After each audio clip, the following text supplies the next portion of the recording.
Dalawang koponan sa KBL umano ang kasalukuyang nasa bansa para mag-recruit ng ilang players patungo sa KBL. Kinumpirma naman ni Coach Tim Cone na maayos ang kalagayan ni Justin Brownlee sa kabila ng hindi nito paglalaro versus Manawatu Jets. At mahihirapan umano ang Gilas Pilipinas kung hindi sila makakasilat ng kahit isang panalo versus Tall Blacks at Boomers. Ayon pa rin kay Coach Tim Cone. Tutukan po natin ang lahat ng yan. Pero bago yan, pakisubscribe, like and share na lang muna para pareho tayong updated. Patuloy ang recruitment ng KBL sa mga Pilipinong players base yan sa pahayag ng isa sa mga pinagkakatiwalaang KBL vloggers. Dalawa umanong koponan sa KBL ang nasa bansa para makuha ang target na players. Narito ang kanyang pahayag. Tutukan natin si Bake Piri sa kanyang official X or Twitter account. Sa kasalukuyan, nasa Pilipinas ang mga opisyal ng KCC at Hyundai Mobis at sinisipat nilang ilang mga Filipino players.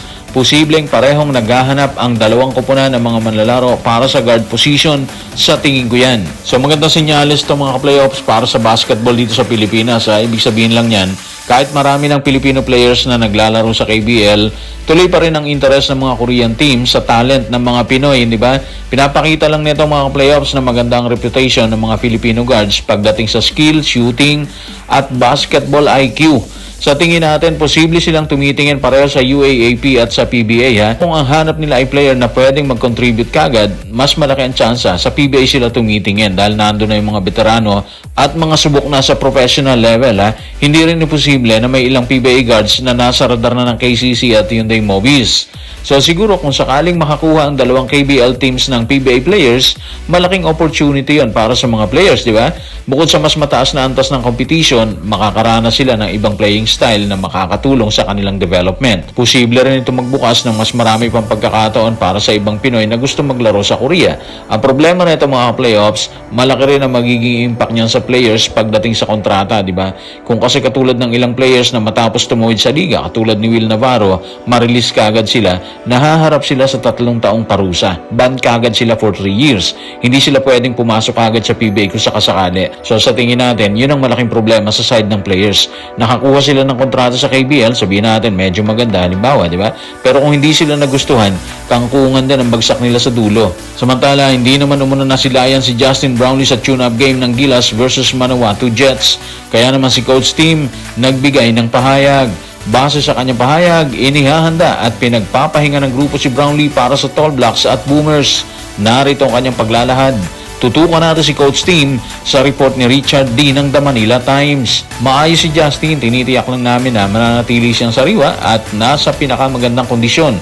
Araw-araw siyang may recovery routine para laging kondisyon ng katawan niya. Well, unang-una, tama lang ang naging desisyon ni Coach Tim na ipahinga muna si Justin. Kakatapos lang niya kasi sa napakahabang finals. Tapos halos wala pang pahinga, sumabak na kagad yung Gilas. Kung tune-up game pa lang naman yan, mas mahalaga talaga dumating siyang 100% laban sa Tall Blacks at Boomers kesa ipilit na maglaro kagad siya. Pangalawa, magandang senyales ang pinakita ng Gilas kahit wala si Brownlee, nanalo sila doon. Ibig sabihin, hindi lang iisang tao ang aasahan ng koponan, di ba? Pinangunahan ni na Kevin Kembao, nagtala kagad ng 14 points. Si Carl Tamayo, meron 13. Si Troy Rosario, merong 11. Bukod dyan, malaking plus din ay pinakita ni Mike Phillips at Justin Baltasar sa loob. Habang nagbigay rin ng solidong contribution si Juan Gomez de Leaño, si Dwight Ramos, Chris Newsome at syempre si AJ Edu. Pangatlo, mas impressive pa yung panalo kasi nga nanggaling ang Gilas sa napakahirap na biyahe. Na-delay ang flight, na-divert pa dahil sa masamang panahon. At halos walang maayos na pahinga bago ang laro, di ba? Pero pagdating sa court, parang walang nangyaring aberya doon.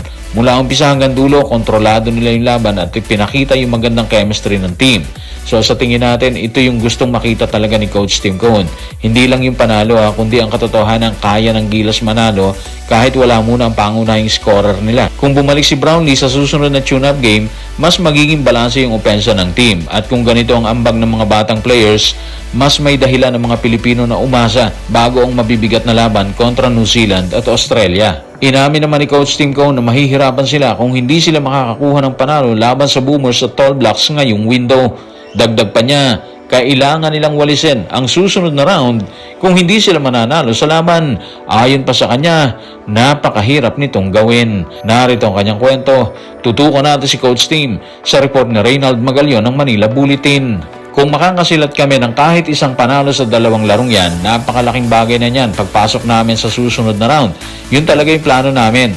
Sa ngayon, kung hindi kami mananalo kahit isa sa mga susunod naming dalawang laro, magiging napakaliit ng margin for error namin sa susunod na yugto.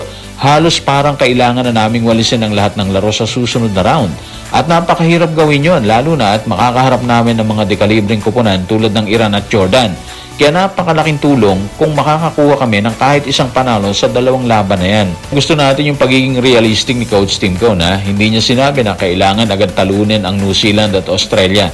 Ang sinabi niya lang mga ka-playoffs, kahit isang panalo lang sa dalawang mabibigat na laban, napakalaking bagay na nun. Ibig sabihin yan, alam niya kung gaano kalakas ang dalawang kalaban pero naniniwala siya na kaya nilang makasilat. Tama rin yung sinabi niya tungkol sa margin for error. Kapag natalo ang Gilas sa New Zealand at Australia, halos wala nang puwang para magkamali sa susunod na window. Ibig sabihin, mapipilitan silang halos walisin yung mga susunod na laban kontra sa mga dekalibreng koponan gaya ng Iran at yung Jordan. At alam nating hindi yun magiging madali para sa kanila kasi aminado na nga sila na napakahirap eh. So para sa atin, ito rin yung dahilan kung bakit seryoso ang paghahanda ng Gilas Pilipinas.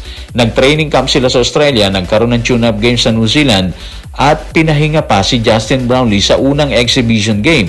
Lahat ng yan paghahanda para magkaroon ng pinakamalaking tsansa na makakuha ulit ng kahit isang panalo.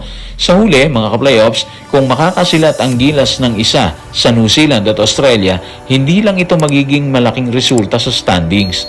Magbibigay din to ng napakalaking kumpiyansa sa team pagpasok ng susunod na round. At kung pagbabasehan ang ipinakitang laro nila laban sa Manawatu Jets, mukhang unti-unti nang nabubuo yung chemistry na gustong makita ni Coach Tim Cone bago ang tunay na laban sa Tall Blacks at Boomers.